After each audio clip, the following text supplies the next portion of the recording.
Hello, Shelley. Hi, good morning, Mike. How are you? Hey, good afternoon. I'm doing well. How are you doing? Oh, yeah, good. I guess it is afternoon in New York, isn't it? Oh, in a minute, yeah. Yeah. Thanks for joining. Well, thanks for having this most interesting topic or hosting this discussion on an interesting topic. Thanks. Yeah, I had this presentation. I think I mentioned in one of my LinkedIn posts. I prepared it for a job interview for a position that wasn't offered. So I wanted to share the content since I'd put a good amount of effort into putting together some thoughts on this topic. So. Well, that's great because, it's just come up in my, I'm currently doing some advisement work and it's come up around the use of AI tools in public bodies. So that's kind of the ear I'm listening, but, um, AI isn't brand new, so it'd be great to hear your perspective on it.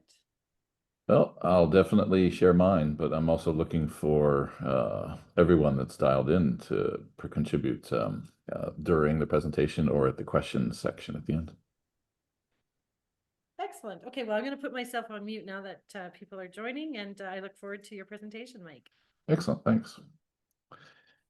So it's 12:01 here in New York, and looks like we've got some participants joining. I will give them another minute before I get started. This session is being recorded. Zoom, I'm sure, has dutifully informed you of that fact before you joined. And I want this to be interactive, so I'm not going to spend the whole time, going over this presentation. But I did have some thoughts to kick things off.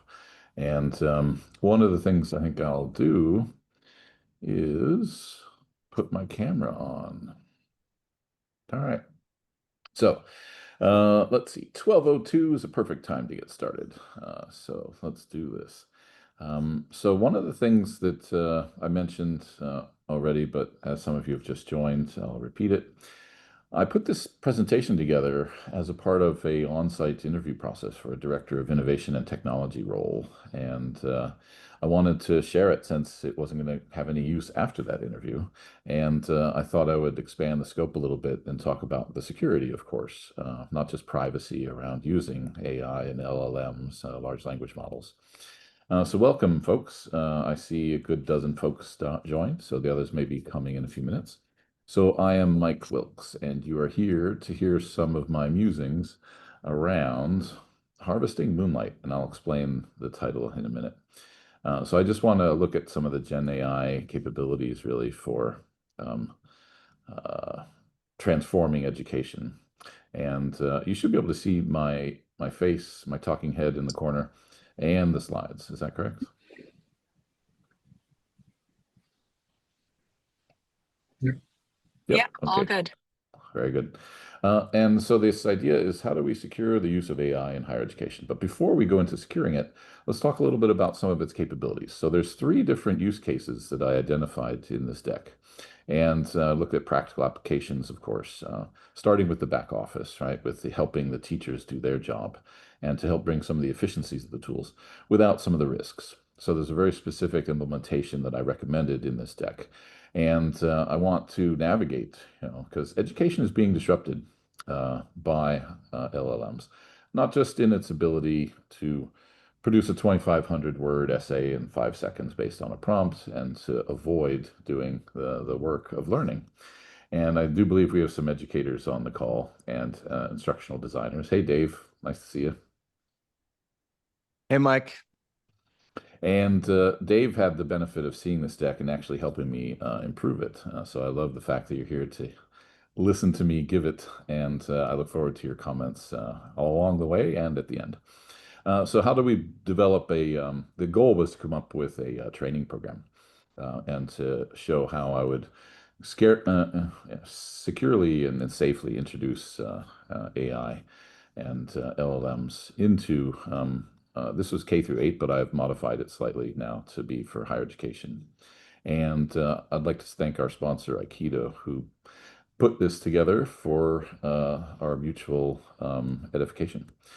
So I am Mike Wilkes. If you haven't heard me speak before, these are some of my logos. I won't go through all of them, but I thought it'd be useful to give a little bit of a background. So I wrote a book for Cisco Press back in 2002 for a certification that doesn't exist anymore called the Cisco Internet Solutions Specialist. So I got my ISBN in 2002 and was an expert on the internet back then. So some of you may not have even been born yet. I imagine it's the year 2025, and there might be some younger folks on the call. So I worked and lived in San Francisco during the dot-com bubble, during the rise and fall. I worked for a company called Organic Online, and it was there that I got to run the DevOps team that gave birth to some of the early Web.0 and Web 2.0 properties. So, for example, I, as a feather in my cap, claim that I gave birth to Starbucks.com in 1998. I ran the team that launched PlayStation for the PS2 in the year 2000. Also did Macy's, Blockbuster, and a bunch of other early properties. It was really the roaring 20s of my gray-haired generation. Anything was possible. The internet information wanted to be free. Information, the whole Library of Alexandria is at your disposal. Of course, the internet didn't turn out that way. Sir Tim Berners-Lee apologizes for what he unleashed on the world, which unfortunately is the sort of echo chamber of chaos and agitprop and clickbait, echo chambers that have happened around content. But I quit my job at Organic back in 2002 after surviving 5 rounds of layoffs. And I decided to move to Europe. And so I lived and worked in Amsterdam, where I built Rabobank's direct banks, ING's DR infrastructure. I helped put KLM behind Akamai and did a lot of really fun things also in mission critical infrastructure space, building systems that control power plants, for example, right around the time when Stuxnet came out. So I had a lot of infrastructure and DevOps background. Moved back to the US in 2013 and ran the Chicago Mercantile Exchange enterprise server platform. The CME had at the time about 10,000 servers and $2 quadrillion in contracts traded. A quadrillion is not a lot. I mean, it's not a number you hear a lot or a term, but basically think of like the market capitalization of NVIDIA at 2 trillion. And think about that as the CME group operating transactions for 500 NVIDIAs. That's how you get to $2 quadrillion. Then let's see, AQR Capital. If you've ever seen the TV show Billions, working at a hedge fund is exactly like that TV show. It is not fiction, what you see in those episodes. And I also was the first CISO for ASCAP, the American Society of Composers, Authors, and Publishers, a small 1.8 billion revenue organization that pays royalties to songwriters. Being a musician myself, I played jazz. I'm previously on the board of trustees for the National Jazz Museum in Harlem. I love supporting live music and jazz is one of America's 2 major art forms that it contributed to the world. The second one would be comics, and so I was the first CISO at Marvel. So for 2 years, it was my job to keep Iron Man safe. It's a fun tagline. It's on most of the recordings that I make, so I like to repeat it, of course. It usually, telling stories about my time at Marvel, where I was the head of DevOps, enterprise architecture, and InfoSec, was a pretty cool experience. Walk in the office, everyone's watching movies, playing games, and reading comics. And that was their job. And it was my job to keep them safe. I'm also an adjunct professor. I teach cybersecurity at NYU for the last 6 years. I was the first CISO at Security Scorecard, which is that purple hexagon, and was a vendor CISO as well. So I did field CISO work there, as well as building the security program for that startup. In 2020, I was nominated to the World Economic Forum as a technology pioneer, where I worked on oil and gas cybersecurity resilience, writing case studies and white papers. And most recently, I was invited to join the Quantum Security Working Group. So I'm looking forward to doing a talk on quantum sometime in the future, and quantum machine learning, which is sort of like a double hype cycle. It's like the Reese's peanut butter cup of hype cycles when those two come together. Lark is a healthcare startup where I was a fractional CISO and also the head of IT. Had a short stint as a startup with the security agency, started teaching at Columbia University this spring, and I was the first and fairly short-lived CISO for Major League Soccer. So now I'm going to stop talking about myself and go into the problem that was asked. Give me 3 examples of how you would introduce AI and large language models safely into the delivery of education. So not just the content, and not just the student experience, but also the teachers, which is the panel on the right. So I think administrative efficiency and workflow automation are really good to turn teachers from the teacher on the left to the teacher on the right. Somebody that's not overloaded, overworked, and underappreciated. As a professor, as a teacher and educator myself, I do believe that teaching is the ultimate expression of optimism. Why? Because you believe that people are listening and you believe that people care. So hopefully this education stint, this little snippet of talking about higher education will be insightful and interesting for you. So of course, just looking at the personalized learning systems, the other two use cases, you can have customized reading materials, of course. You can use Gen AI to create things in Spanish, even if you don't speak Spanish, and to adapt your practices to track student progress and track certain learning needs without adding headcount. You can also have conversational partners potentially, safe AI conversations, non-player characters, if you think about it from a gaming point of view, but still something that you can interact with that's educational. If you've ever read Neil Stephenson's The Diamond Age, that's a really great science fiction work that I recommend everyone read that talks about the potential future that America and the world are headed towards with the onslaught. Neil Stephenson's a great sci-fi writer. He also wrote The Snow Crash, The Cryptonomicon, and what else? I guess those are the three main ones I recommend. And of course, progress tracking. Personalized learning assistance, one LLM per student would be useful to analyze their work and to help them learn. You see a lot of, let's see, Mike LeBlanc, I'd like to see this in application for security awareness. Oh yeah, definitely. Security awareness doesn't have to be just a talking head saying, use strong passwords, don't share your passwords, and don't click on emails from people you don't know. We can make it much more tailored and integrated to that particular person's strengths and weaknesses at falling for different calls for action. But I could talk about security awareness for hours in terms of how to do it with what I call digital empathy. I don't, as a CISO, want to punish people, right, for clicking on something. Computers are just clicky machines, right? Why would we ever not click on things? And so I don't think we'll ever be perfect, right? We're flawed, we're human, and we're beautiful because of that. And so I think we shouldn't strive to be robots and to never click on things. So we need to build security awareness and to do it with digital empathy, right, for the users who are often, faced with decision fatigue and other types of ways of taking advantage of their curiosity, things like that. Let's see what else. Amen. Yeah, I hear it. Preaching to the choir here. Let's see if we can expand the choir a bit. And then, of course, the second use case was more content generation, storytelling enhancement, using Gen AI to generate music, using Gen AI to let everyone become a maker, to become a creator, and not just a consumer of content for their classrooms or for their life in general. And so I think it's useful to think about accessibility tools as well, universal design. You can have things translated into multiple languages so that you can have the benefit of, like I said, teaching in Spanish or Arabic or French or any languages. I did an experiment with HeyGen a while ago. I took a 1-minute video and had it create a translation for me. And it's, of course, it's making what you'd call a deep fake, right? It's got my lips and they're moving and, it delivers it in my tone with my sort of baritone voice.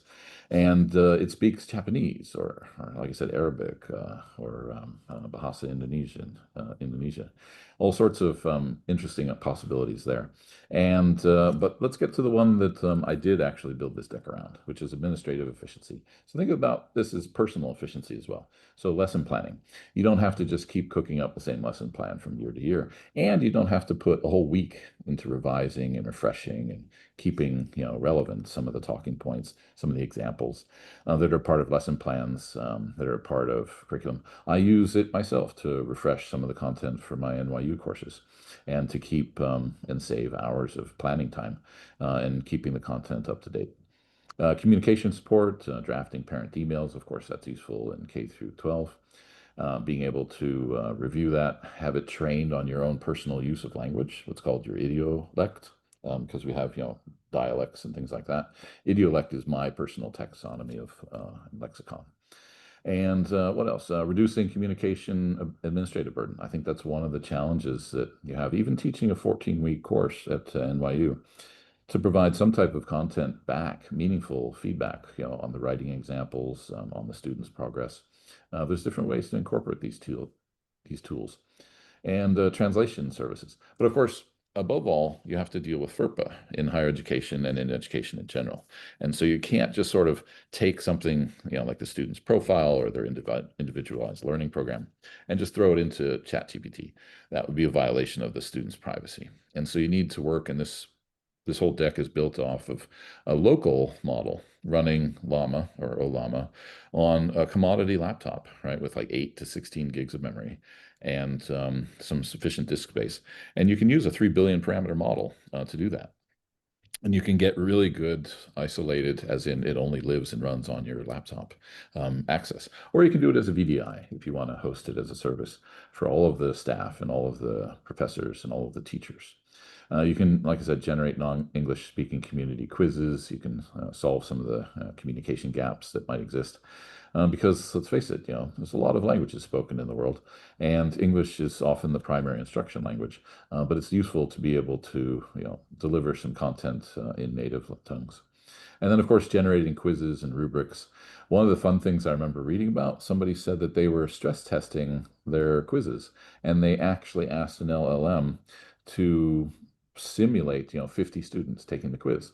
And then you can see whether or not certain students, virtual, synthetic, artificial intelligence students, get certain questions wrong. Maybe you want to change the wording of the question because it's tricky, and you train it on the rubric and the course reading materials and everything. So anyway, there's a lot of room in this space for what we call workflow automation. So how did I come up with harvesting the moonlight and this professional development plan? I'm a part of the Teaching with Generative Tools working group at NYU. So for the last 2 years, we've been meeting once a month, and it's great having a good army of 200 or so other professors looking out for innovations and interesting articles. And so that's crowdsourcing, right? And so we're all gathering together once a month to share links and discuss different topics. At first, it was like, oh, heck no, we can't do this. It's too dangerous. It's pulling the rug out from underneath the product of education. I, of course, and others in this group believe that shouldn't be the case. We should not be acting like math professors in the 1960s and 70s, lamenting the invention of the handheld calculator. They're not going to learn how to be able to do long division on paper anymore. And I think that that's true, but that's also part of the evolution of knowledge workers, knowledge economy, is that you don't have to do some of the repetitive, menial tasks of working out math, and you just get good at using the tool and to embrace it and to bring it into the curriculum and find new ways of teaching critical thinking, for example, rather than just rote memorization and regurgitation of content. So what I proposed was a lightweight LLM, a local LLM. So you install Llama 3.2, and you do monthly playground where you have office hours, and you just get some of the people that are interested in your community. In this case, it was teachers, to play with the tools and to get familiar with it, because that's the only way to begin to understand it.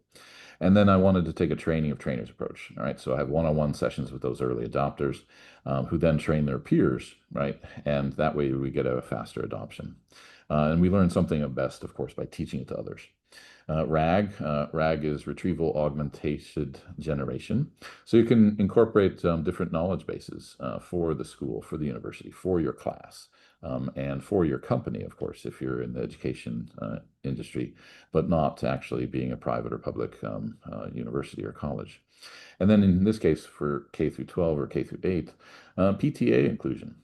The Parent-Teacher Association. Students are educated by their peers and their parents as much as they're educated by their teachers in the classroom. And so I think it's important to have a holistic approach to, it takes a village, right, to raise children and to teach them well and to teach them, useful skills in this modern technology-infused era. And of course, their guardians and caregivers should be included as well. So what I'm going to do is I'm going to run through, oh, I forgot the whole preamble there was harvesting the moonlight. So we had a symposium at NYU, and one of the students brought forward this amazing, beautiful analogy. And I like to repeat every bit of cleverness that I hear over the years and share it with people. And this student said, human knowledge is like sunlight. LLMs are like moonlight. And I think it captures the relationship of knowledge very succinctly and beautifully. LLMs are just a reflection of human knowledge. Yes, they may eventually develop their own intelligence, and so some of them have developed their own language, and they talk to each other in some kind of abstraction that we can't necessarily understand. But in general, we will always need human knowledge. We will always need someone to decide, what a fork should look like, right? Or what is the fashion for sofas, and design and things like that. And LLMs can only show us the history of sofas and the history of forks, and it can infer what the next fork might look like, but it isn't actually as generative in that regard. It is just playing back. And so if you think about all the sort of doomsayers, howling at the moon, saying AI is going to give birth, to Skynet and to Terminator and the end of humanity. And you have vampires and werewolves howling at the moon saying, isn't this great? This is amazing. It's such a billion-dollar operation. We should all be a part of it. That's a hype cycle, right? Technically, I like to assert that there are no AIs. Artificial intelligence is being applied as a term much too soon. What we have is machine learning algorithms and large language models gussied up and anthropomorphized to look and behave like there's an intelligence on the other side of that web page, like ChatGPT typing out the words like it's doing it in real time. That's an artifact. That's an artifice, right? That is some degree of intentional deception on marketing the product. But anyway, so that's where harvesting the moonlight come from. How do we harvest this tool in a meaningful way for the development of higher education and in education in general? So I'll run through this fairly quickly because you can always get a copy of the slides. I've got a QR code at the end where it's a mail to tag, so you don't get malware or anything, for requesting a copy of the slides with my speaker notes included. So harvesting the moon, professional development plan for AI, 1.5 hours each, with a half-day session in the spring, followed by the rest of the sessions. So I'll just walk through some of the content that I thought would be a good way to launch a higher education's, or in this case it was K through 8, curriculum in harvesting the moonlight. So number one, you have to start out with what has worked and what has failed. So you have to have a literature review, explore the current usage by students, teachers, and staff, and understand that AI and LLMs are not there to do the work for you, right? Part of education is the journey and the effort and the pain. In some cases, pain is an important feedback loop to mean that you're actually doing the cognitive work rather than just offloading it to a web page and then getting your degree and realizing you graduated without learning anything. Here I might pause for a second and say, Dave, give me some wisdom here on this idea of what is the product of education and why do we want pain in the learning experience? Pain in the learning experience? Well, the product of education is knowledge and skill and attitude, generally speaking.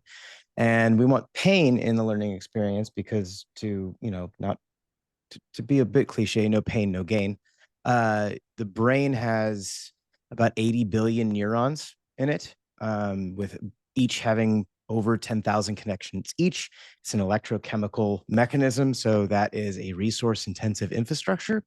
And anytime you actually learn something, it's painful. It takes an amount of energy. Things that are not easy short circuit the learning, or things that are easy short circuit the learning process. So if you're not feeling any kind of discomfort, you're actually not getting any kind of knowledge. So the time you're kind of learning the most is when you feel the most dumb, is the way I can, say that without being too wonky or using academies. Is that helpful?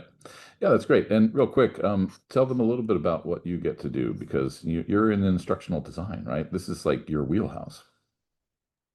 Yeah, so I work for Columbia University. I am an associate director of instructional design and media. I'm traditionally trained as an instructional designer with a focus on multimedia learning and cognitive psychology.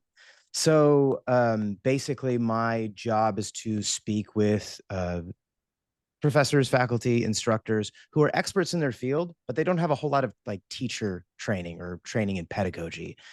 We take a look at their content and their goals, and we try to basically trim it up and make it as efficient and effective as possible for the user experience, meaning the learner experience, and making sure that we, break down the distance between what students expect to happen and what actually happens once they leave the class.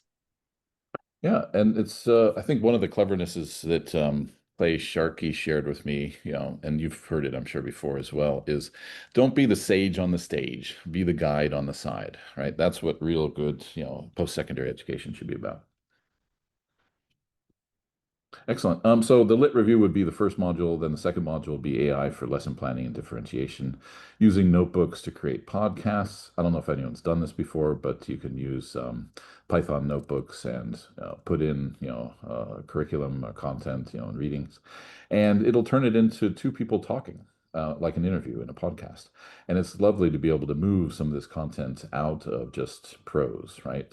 In a book, in a handout, or in a PDF, and to be able to refresh that content with news stories, a blended approach to having assignments and tactile kind of learning activities.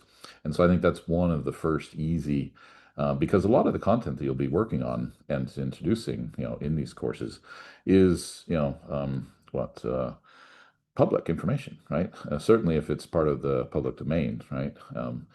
You are basically helping people access knowledge, and so it's useful to think about some of these easy use cases that are fairly, uncontroversial. So hands-on practice, tiered reading, for different levels of reading can be done, and you can basically have a master plan, but you can begin to have a one-to-one relationship with your students instead of a one-to-many. Harvesting the Moonlight, then the next module, AI-powered student engagement tools. So I have a couple of links here in the chat or in the speaker notes that you can get when you ask for the slides, talking about some of my recent AI translation experiments that I talked about using HeyGen, and also the Mirror Mirror video, not video, MP3. Let me explain that for a second. So I have given a keynote address for Secure World up in Boston earlier this year. And I gave the same keynote at the Philadelphia Secure World. And I wanted to have walk-up music that plays as you're walking up to the stage. And I didn't want to have copyright infringement because of my ASCAP background. And so I wanted to take, and I did take in January, the deck for the presentation, which was mirror, mirror on the wall, who's the most vulnerable of all? So it's third-party risk management, right? Supply chain risk. And I used to work at Security Scorecard as the CISO, so I had a lot of knowledge and experience in this area. Anyway, I took the deck, put it into ChatGPT, and said, convert this into lyrics. And then I tweaked and massaged the lyrics a bit because of its misunderstanding of certain concepts. And then I took it to Suno.ai, and I said, and the prompt here was just simply jazz, hip hop, trumpet. And I turned it into a song. And I can play that song for you, not the whole thing, but I do believe that I'm sharing audio, but let me double check. Share, where's the little button for share sound? Here we go. I think you're allowed to do share sound now without join the connection. So your microphone has changed to headphones, blah, blah, blah. Okay, tell me if you can hear this.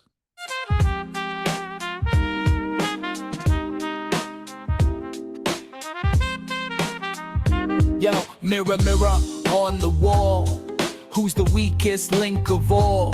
Is it the system, the vendor's flaw, or the aisle tape chilling in the hall? The stadium's lit, but the risks are higher. Legacy tech mixed with wires on fire. Third-party hooks, they're the silent spies. No alerts, then the threat just multiplies. Gotta keep it moving, can't let it slide. Continuous monitoring, eyes open wide. From the pitch to the stands, we protect it all. Mirror, mirror, catch the fall. So that was fun. And you can get a copy of the MP3 if you want. Someone actually came up to me after my presentation and said, I would love to use this as this track in my spinning class that she teaches. And it's about third-party risk. And when I was at MLS is when I put this together. So I talked about from the pitch to the stands, we protected all the stadiums lit, our wires on fire. Anyway, it was really quite fun. So yeah, cyber-infused music. Of course, there's an interesting copyright issue here because you can't copyright an idea. And all I ever did was type in some ideas. I mean, obviously, I took a whole deck that it was intellectual property and proprietary and put that as a prompt as well. But when I turned it into the song and that person singing and the trumpet lick and the solo and the bass line, all of that is basically copyright infringement as a service provided by Suno.ai. And that's really what we can think of as some of the outputs of some of these tools at the moment. But let me switch back to the deck and stop that little digital field trip to playing around with AI for fun. I've done this with a couple of tracks, but anyway. So that's one of the things that you can do, right? DIY, right? Getting the kids and students to become makers and not just consumers of content and information. Then comes the mid period feedback, assessment, and formative checks. This is the half-day session. This is when you really start to improve what's working and what's not for your individual institution. And using the experience of those early adopters, and of course the ones that are recalcitrant, right, that are resisting this because they think it's replacing them as a teacher. But as you'll hopefully come to know by the end of this little session, we really do need teachers to be good at sharing and focusing and directing the growth of understanding, and teaching, which is actually a cool video to look up on the internet. But anyway, then the next module, time saving and productivity tools, train the model on each teacher's idiolect, as I mentioned, and style and tone, so that it's not looking like a bot wrote this, right? And too many M dashes showing up, right? That kind of thing, because it was trained on scholars, and so many scholars used to use M dashes. Now, of course, you can't, because you get called out as being a bot, or at least asking large language models to do the work for you. Lawyers have to catch up on that. Yeah, you're right. From the chat, intellectual property right and copyright is way behind, right? There's still a couple of precedent-setting cases that have to be decided, like Shutterstock, going after Stable Diffusion, because you could actually see the Shutterstock or Getty Images, right, in all of the stuff it was trained on, and that is definitely a violation of intellectual property for all of those artists and creators.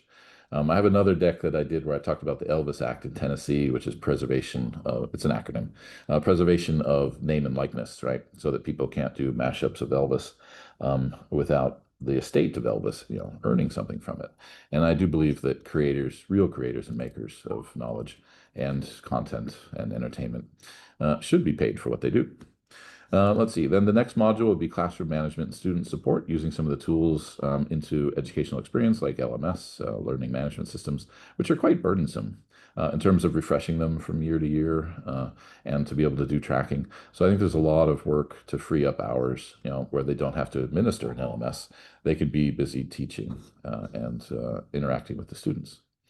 Then harvesting the Moonlight capstone projects, right? You want to have in this curriculum development plan, you want to have your best students do a capstone and come up with their story about their journey and how they use the tools, because they're going to come up with different ways, and they're all going to be awesome and excellent usually, or at least in my experience.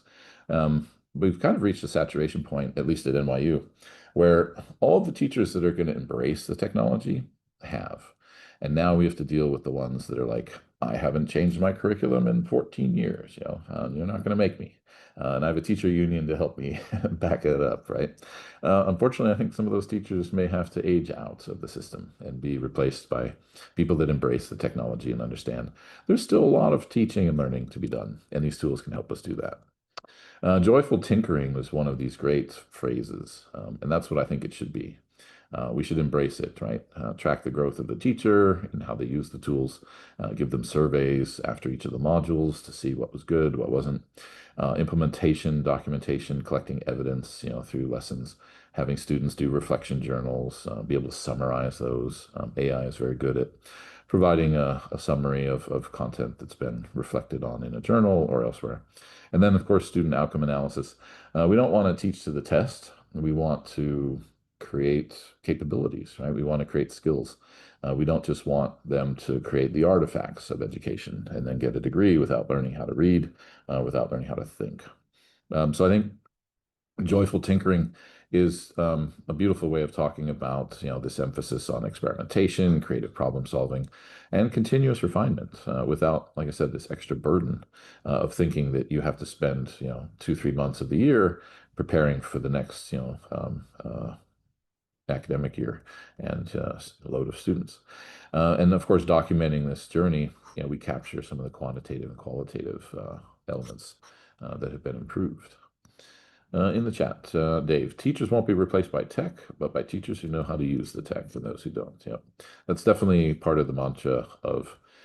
Although the one funny thing I saw, there was a cartoon that was having like a farmer talking to a horse and says, "Don't worry, horses won't be replaced by the steam engine. They'll be replaced by horses that know how to use steam engines." And so the analogy only goes so far for certain types of workloads. Physical work, right? We're talking about cognitive workloads, right? And some of the lower end cognitive workloads can be delegated and relegated to AI eyeballs or AI balls, as I call them. So here's sort of one of the final pieces, and then we can get into this how to secure all of this, and then solicit your feedback and perspective. So human knowledge is the sunlight, right? AI tools are the moonlight. The students getting empowerment and agency and being a part of their curriculum and their content and their journey is for the for the for the waiting, for the masses of those yearning, to be productive critical thinkers in this knowledge economy and this knowledge worker universe. And then, of course, the growth mindset. Tinkering fosters lots of good resilience and good lifelong learning habits. You can't jump a steam engine in the use case. Yeah. All right, so after this little bit, I was talking about the professional development journey here, just an outline of what that might look like, and then we can move on to those other two use cases that I didn't explore in this deck. And then here's just an actionable example of how quick and easy it is to do. So if you're on a Mac and you have Homebrew, you just type brew install cask olama run llama 3.2 colon 3B for the 3 billion model.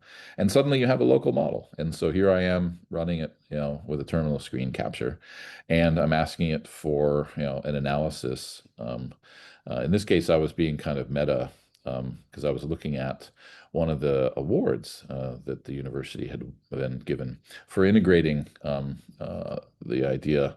All right, it said, what was it? Write a short description of the topics that be included in a project entitled Empowering Pedagogy and Technology and Learning in the K through 8 setting. And it came up with a lovely set of, sections and lesson plans and content. And it, of course, did it locally on my machine. And there's no information disclosure. There's no FERPA risk. There's no training of the models, what are they called? The frontier models that are being developed by Google, Microsoft, and OpenAI. And you can install this, like I said, on a commodity PC and run this lightweight LLM locally. And then how do we secure this? And so now let's transition into a discussion and Q&A focused area. So feel free to come off mute. But I basically think there's two different buckets of AI usage in higher education as well as in corporate America and in nonprofits and elsewhere. You have developers, in your products and in your supply chain, and you have the usage by colleagues and staff for personal productivity. So there's two different use cases, two different sets of cybersecurity risk. And then some of the areas of concern to prime our little chat now. Awareness of use. You can't protect if you don't know it's being used. And so there's a lot of silent adoption, both in-house and upstream, meaning you almost can't get away from AI parsing everything you type in a Google Doc or in a Zoom meeting with an AI summary or something, right? There's all sorts of tools that have snuck in, so to speak, with their terms and conditions. And so we need to be aware of its use. And in some cases, we need to put in tools to prohibit the extraction of value, right, from the fact that you're just drafting an email. You haven't even sent it, and it's already been parsed. And, think back to spelling checkers. No one threw up their arms saying, oh my God, there's a big information disclosure risk because spell checkers are reading, corporate secrets that are being written by executives, in a PowerPoint or in a Google Doc or slides or in a Word document. Then there's agentic-led data exfiltration. So imagine these tools have been chained together. They're talking from API to API. And eventually someone's going to mess up. And they're going to say, oops. And it's going to be a third party. And this has already happened a couple of times where an agentic third party enthusiast accidentally exposed all of this sensitive information on an S3 bucket, for example, in the cloud. So there's going to be a discussion and a risk around data breaches and information spillages. The lack of the human in the loop means there's no real accountability. So one of the reasons why everyone's saying there has to be a human in the loop, Actually, I think it's for throwing them under the bus when something bad happens. That's actually the case with a lot of chief information security officers. They're invited to the C-suite so that they can be cannon fodder for a breach, right? And to be fired when something happens. Then, of course, there's outsized permissions. These tools are predicated on the ability to read and understand and parse and create metadata out of all of your company data. That's where the first ROI is going to be justified from, and the speed, to innovate and to deliver new features and functionality like chatbots, right? But that chatbot is going to have permission to answer questions that you as an individual do not have access to in Salesforce, for example. What is the contract value of this particular customer? If you're not in sales, you may not have access to that. But if you have a zealous chatbot integration in Slack, you could be exposing, and you are, I'm sure this is happening, you are exposing lots of privileged information to the entire company. And that's going to be obviously a security officer's nightmare. And then, of course, how do you QA an agentic and an AI tool? Because it's problematic, right? Because they're very probabilistic, which means it's not deterministic, and which means it's going to come up with different answers on the first QA run as it will against the second QA run. So how do you know when it's starting to devolve and turn into a fascist, misogynist, racist, bot, which happens to a lot of the early things that like Twitter launched years ago, I think with Microsoft, if I remember correctly, and it had to be shut down immediately because obviously people were gaming it and playing with it and doing evil QA on the device or on the applications. But what are some other thoughts that you all have? I'd love to have you do a quick, since there's not dozens of us in the call, have you come off mute. Maybe I'll call out your names alphabetically in my list here and just say who you are, why you're interested in the topic, and what other topics you think are interesting around protecting AI in the space. So let's say Alex Abramov. Welcome, Alex. Thank you very much, Mike. It's always enlightening, your presentations not to be missed. So I'm happy that I was able to join. Thank you. I'm following in your footsteps in a minor way. Perhaps I've been teaching at Yeshiva University in the cybersecurity graduate program, and also now at Baruch in undergrad IT audit. I have a lot of interesting follow-ups, but I want to focus on one which is sometimes forefront for us professors. Use of AI by students, where they pushing the boundaries of plagiarism and inappropriate use of AI. So most of university have certain policies, but it's a lot of professorial discretion. Mhm. And teaching leadership, I don't really like them to use much AI. I want them to think originally, Yeah. and write on their own. We have the tools, turn it in. You probably have it too in your schools. And I was very judicious on not allowing students. Yeah, for plagiarism, that's the Yeah. Turnitin module for like Canvas or Brightspace LMSs. It's for not student only work. that, it's also that 100% AI, and sometimes it's totally nonsense, Yeah. and they will not get any good grade with that. Or sometimes it's clearly not the way they talk and the way they think in the way of sophistication. What are your thoughts about this in academia? How do you approach this type of thing? And I talked with some fellow professor in this morning. What is the right way to put the boundaries and guardrails on the student work? Yeah. To steer them in the right direction. Yeah, well, I think one of the things, thank you for that question. One of the things that we've been discussing, all the time for the last 2 years in the Teaching Generative Tools Working Group at NYU has been that we can obviously create in-class exercises and to use browser isolation technology to make sure that they're just sitting at work, working with the question, the directive, and then their response, for the writing exercise. You also want them to bring in personal experience, although AI can be, cajoled into learning who you are and writing in your style. So really, I think Turnitin and other detection tools are not this solution. NYU actually didn't write the policy around AI. NYU reviewed the existing code of conduct and said, we got it covered. Everything that's in the code of conduct around plagiarism and misrepresentation of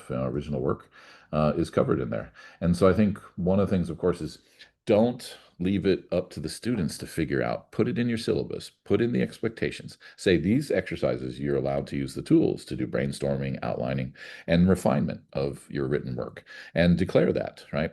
Be transparent about it. Students are really just struggling for guidance from their professors on how and when they can and cannot use it, and then they will do it, hopefully, within those parameters. Macy J, sounds like Macy Gray, one of my favorite artists. Macy J, welcome. I see you're off mute, but if you're not at your machine at the moment, I'll move on. Okay, looks like Macy J might not be speaking. Ali, hello, Ali, good to see you here. If you're speaking, you'll have to come off mute. And you may too also be lurking on the call and watch the recording later. So moving on from Ali, how about Chad? Chad Whitehead, hello, welcome. Yeah, hey Mike, thanks for putting this together. Strictly just here to kind of learn a little bit more and follow trends and just kind of absorb some of your knowledge that you have to offer all of us in terms of LLMs and how it plays a factor in the role, or I guess in the world today that's ever changing. Cool. And what's your day job? Yeah, so I work in sales at Aikido. Oh, okay, excellent. Yeah. All right, well, welcome and thank you for sponsoring this chat. So moving next up, I have Corneliu Hoffman. Hi. Yes, I'm also an Aikido guy, but I'm a recovering academic. So I used to lecture in mathematics for a very long time. But this was before LLM, so I wanted to have a look on what the world looks like these days. Excellent. Looks very interesting. One of the fun things I remember hearing about prompt engineering and how to get better answers out of systems was to say, assume the persona of a mathematics professor. And then suddenly ChatGPT does math a lot better, right? So you have to be careful about your prompts. Otherwise, there's the classic, humorous example of like, ChatGPT, what's 2 + 2? And it says 4. And then you say, no, it's 5. And it says, no, I don't think so. I think it's 4. And then you assert, well, my wife says 2 + 2 = 5, and my wife is always right. And then suddenly ChatGPT says, okay, 2 + 2 = 5. And so it's a little bit too flexible sometimes in its understanding of things like math. Damien DeHart, would you like to say hello? Hey there. Thanks, Mike. Thanks for joining this meeting with us. I work at Aikido Security, sponsoring this. Very interested to see the applications here specifically for education, as my father is an educator and using some of these sort of tools that have come out on his own time, but I'm curious to see like what's out there that he might be able to leverage in the future. Currently working in sales and account management here at Aikido. Cool.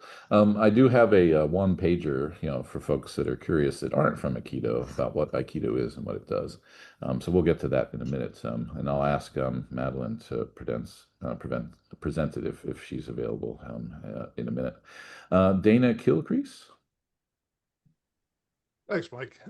So not from Aikido, CISO up at Berkeley College, up in Midtown.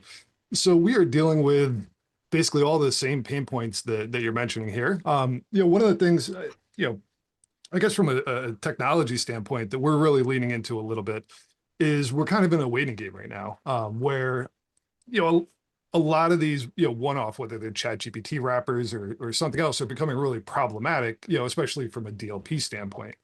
But one of the things that we're finding is, really leaning more into those proprietary models that are starting to come out, whether it's Salesforce, whether it's PeopleSoft or any of those, who have, not just, I think, a better grip on the security surrounding these products, but also, from a contractual standpoint, being able to lean back and say that the protections that we have in place from a contractual standpoint with, whether it's Oracle, Microsoft, whoever, we'll fall back on, the general AI use from their proprietary models.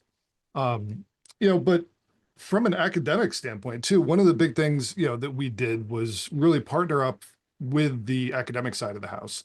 And that work that was, working on updating our academic integrity. We're a remote college as well. So, using products like Turnitin and those just haven't really hit the mark at all. And really having to, look at academic integrity. What does it mean? And really looking at it's been interesting to kind of sit back a little bit in the conversation and watch this whole evolution of, I'm sure everyone here knows when you want to update a class, like how difficult it is to what the process is to update the material in a class. And now to watch the process not be what you're teaching, but like how you're teaching and how you're getting that product of the education and saying, what do we want these students to be learning through AI it's really been an interesting process to watch. And it's definitely something we're going to be working on for, the next few years at least. Well, thanks, Dana. You're one of my favorite people all of a sudden now because I want to follow up and talk with you more about this. One of the things that I loved when I got a briefing from Salesforce on their use of AI and what they call agent force is that they've taken a lobotomized Claude, Anthropic Claude model, and they only train it on just-in-time access rights.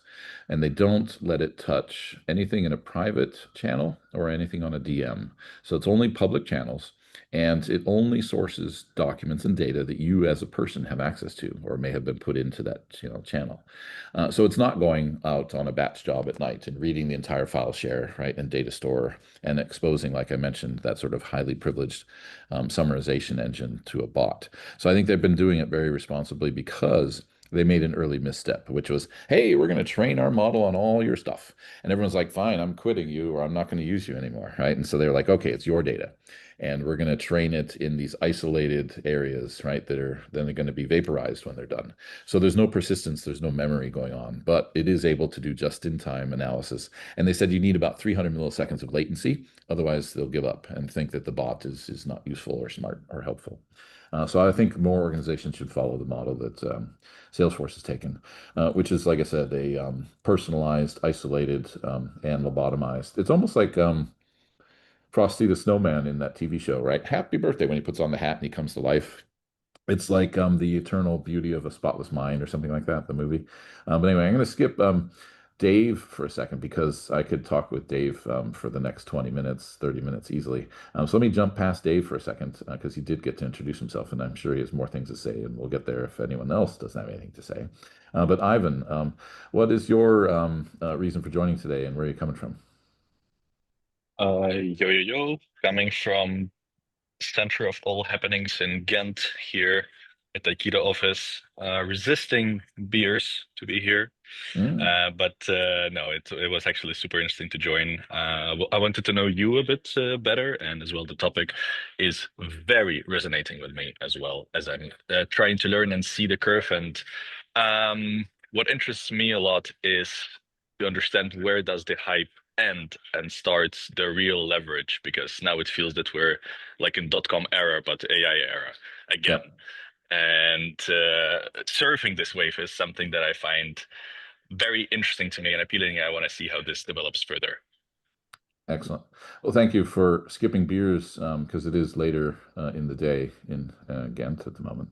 But you'll get there in a minute. I'll skip Madeline as well for a minute because I want to give you the last couple of minutes to show and talk through what is Aikido because that's of curiosity for the listeners now and also on the recording later who are not from Aikido. So Mike LeBlanc, you've been in the chat. Say hello. Good afternoon. I'm a CISO in transition. I follow you on LinkedIn. I think that's how I saw the this presentation happening. I'm approaching this from two sets. One is really trying to keep on top of vulnerabilities and what's going on in the space relative to attempting to secure LLMs. Yeah, it's not easy to stay abreast on this. And the other thing is that I'm really interested in using the LLMs as NLPs for downstream security products, whether they're MLs or just normal. Because as you are probably well aware, we're inundated with a lot of data and we're getting fewer and fewer resources to deal with that. Great. Thank you. Your audio is a little bit weak, but I think we heard what you were saying. So thanks, Mike, for joining and for following me.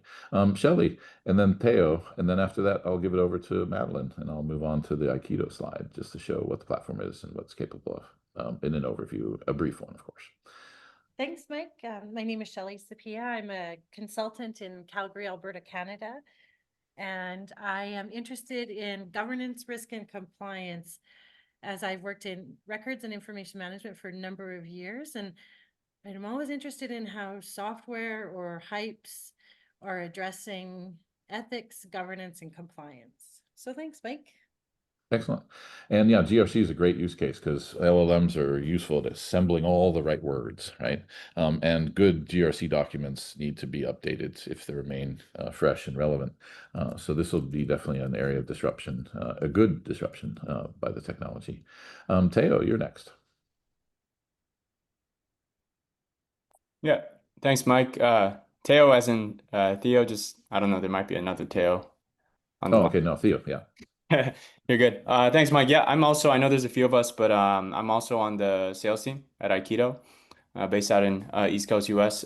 This was a really informative session. I think I see a lot of cross paths with when I'm getting on calls, and a lot of customers are kind of concerned about the rapid AI movement with their developers, and then also trying to find a way to be secure. They see the benefits there, kind of like you talked about, but I think you shine a lot of light on how we can actually help them and also make them feel a little more comfortable about how we can support that rapid pace. But really helpful session, and glad to join up here. Great, thanks for joining. And we had a recent arrival, Jason Starr. So Jason, I'm asking everyone to say hello, introduce himself, and ask any question or make any observation. I know you didn't get to see the presentation. You'll probably get to watch the recording later, but welcome and say hello. Hi, everyone. Jason Starr here. I don't think you can see me, but hopefully you can hear me. I am the host and the founder of CISO Masterminds, and I'm also a managing director at Redpoint Cyber. And Mike was telling me about this presentation. I was really excited to see it today, and had another call pop on my calendar. But I hope that the recording will be available, and hope everyone enjoyed the session today. Excellent. Yep, and so it shall. I look forward to working with you and doing some events for CISO Masterminds.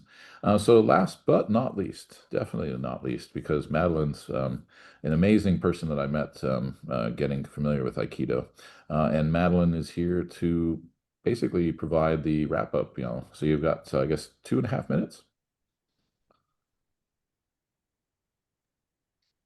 Okay, let's do it. Everybody can hear me well?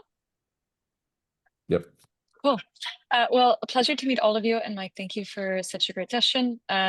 You have, I was going to say, you have the voice for radio, but I feel like that used to be an insult when people said you have the face for radio or something like this. Yeah. Your voice is my happy place, shall I say? It's very smooth. And yeah, I'm our CBO at Aikido, and very quickly, a lot of my team members are here. Our experience is that so much of security is focused on the enterprise and on security experts, but more and more security is becoming an everyone problem, not just an enterprise problem. And we need to build tools that can facilitate everybody who is building software, hosting software, shipping software to secure what they're doing. And it's never been easier to write code and ship software. And with Aikido, it should never be easier to secure it. And so this is our single slide. We're not a very slide heavy company, but it's one place to secure everything that you build, host, and run, from the code level to the cloud level, also to your testing, and even at the runtime protection level. You can use us to do everything from ensure that your AI generated code is of high quality, to ensure that you have no secrets leaked, to ensure that there's no malware in your supply chain, or to, for example, even search your cloud assets with just natural language. And we're building out some really exciting things as well. If you are interested, it's free to use, free to try, no credit card required. And we believe break or do whatever before you buy, or if you just want to get a little bit closer to our network, we're incredibly excited to get closer to the CISO suite and security teams who come from a bit more of a developer background, and always happy to connect. Excellent. I put a link to the free plan for students. So if you are in a position to get folks to play around with these tools, it is so easy to sign up. You just need a GitHub account, that's the fastest way, of course. And you get access to the real deal. It's not the pro kind of level, but I think in the couple of first 2 weeks you said in the demo, you actually do get some of the more advanced features. And I wanted to thank Aikido for providing this. And here's the promised QR code. So if you want to get a copy of the slides, happy to share them with you. And this is a mail to tag. So it's just going to open up your default mail on your mobile phone if you're pointing it at your screen, or if you're watching the recording later. This is your way to get a copy of the deck and send an email to mwilkes@eclectic.com. The QR code thing, it like populates the subject and body of the message for you. So no malware there, no social engineering going on my QR code here. And then since we're at 12:59, I think I've been quite punctual. But I do want to give the last word to Dave, because Dave is awesome. Dave is great. And Dave, what would your parting words be, given that you know so much about technology and education and higher education, and how is the world, embracing or not embracing? What bits of sublime wisdom can you share with us in this last minute? Oh, Jesus. I know, I'm laying you up there. It's easy. It's the softball Oh question, my right? God. Yeah, thanks for all of those things. I'm not sure if all those are true, but I do appreciate you saying them. Something that was going through my mind while I was listening to this is just in the frame of education, and we think, oh, they'll use it to build this knowledge and blah, blah, blah, blah. I mean, there have been several use cases with technology of like, oh, this is going to change this for the better, or change this for the worse. And then at the end of the day, humans do what humans do. And I find that like technology sometimes regresses to the mean of, human thinking. And when it comes to like I can put this in terms of like prompt engineering. There's this been the big push toward prompt engineering. We need to teach people how to do prompt engineering, like it's this new thing. But what prompt engineering really is, or challenges people, forces people to do, is they're just thinking about what questions they have, which is in effect cognitive effort, which is something you need to do to understand anything or think about. You're not offloading your thinking to the LLM, but you're also accompanying that with writing, which is in effect writing. So prompt engineering is like a clever way of saying, or not so clever way of saying, oh yeah, you just need to write out your thoughts first. And it's like, that is kind of the first step in approaching new things that you're learning, especially in like a higher ed space where it's a lot of like cognitive skills. And people who, as we found out, people who work a lot on prompts end up like coming up with way more original content, because they're kind of dissatisfied with the LLM output, because there's this kind of like IKEA effect. So like if you're not familiar with the IKEA effect, it's when the affection for a product increases with your level of involvement in the making of that product. So the more and more you put into your prompt, you're basically writing out the first draft of whatever your answer or essay or thoughts or blog is. And then you get this output from ChatGPT that you don't really like because it's butted against this thing that you put all your labor into. And now ChatGPT is like actually serving its purpose, because people often forget the first word of ChatGPT, which is chat. It's a dialogic tool. It's to bounce ideas off, not to generate things for you. It's to have a conversation with yourself without being insane.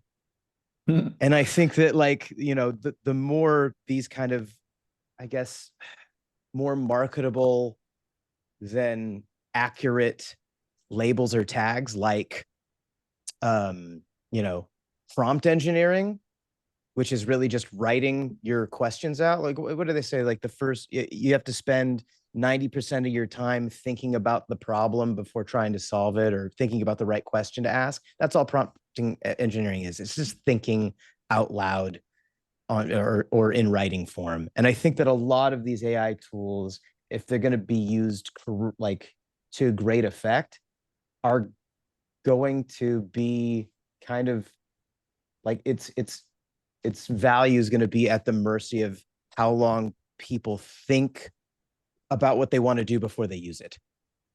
Yeah. I just think that's how it's going to turn out. And as it, like, with Moore's law and everything, this stuff is just going to get better.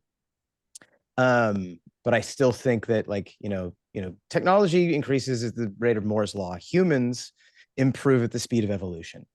And it'll always regress down to where our comfort level, which only kind of inches forward with technology. I know I'm kind of babbling a little bit because I wasn't prepared for your massive My softball question. presidential introduction that you gave me. Geez, man. But yeah, I guess that's what I would say is just like in pedagogy, it's always like pedagogy should drive technology, not the other way around. Yeah. Excellent. Well, thank you for those extemporaneous thoughts, because I knew you would deliver. And you're one of my favorite thinky thinkers in this time zone and in this space of higher education, technology, and where do we go from here? Well, thank you. I did throw one non-crazy link into the chat, which is me talking to ChatGPT. It was an experiment. I was really excited one evening, to introduce John Cage's 4 minutes 33 seconds, which is a piece that you play nothing for 4 minutes and 33 seconds. And John Cage is an American composer, passed away. I got to see him at Stanford do the Music Circus there on campus before he passed away. And so I thought Half Tacit is the title of this musing. And it's just basically a couple of interactions that I had with it. And it is exactly what we were talking about, right? Not a non-crazy discussion with yourself, facilitated by a large language model. So I'll throw that in the chat so it's part of the recording. And you can go amuse yourself with that content because I think you'll enjoy it. But with that, 5 minutes over, I think that's reasonable given that we started a couple minutes late. So thank you, everyone, for joining. Thank you, Aikido, for showing up in force and for sponsoring this chat. Great to follow up with all of you. And if you want to, like I said, get a copy of the deck, shoot me an email. Well done. Nice job, everyone. Nice job, Mike. Thank you. Thank you. Have a good day. Thanks, Mike. See you later. See you.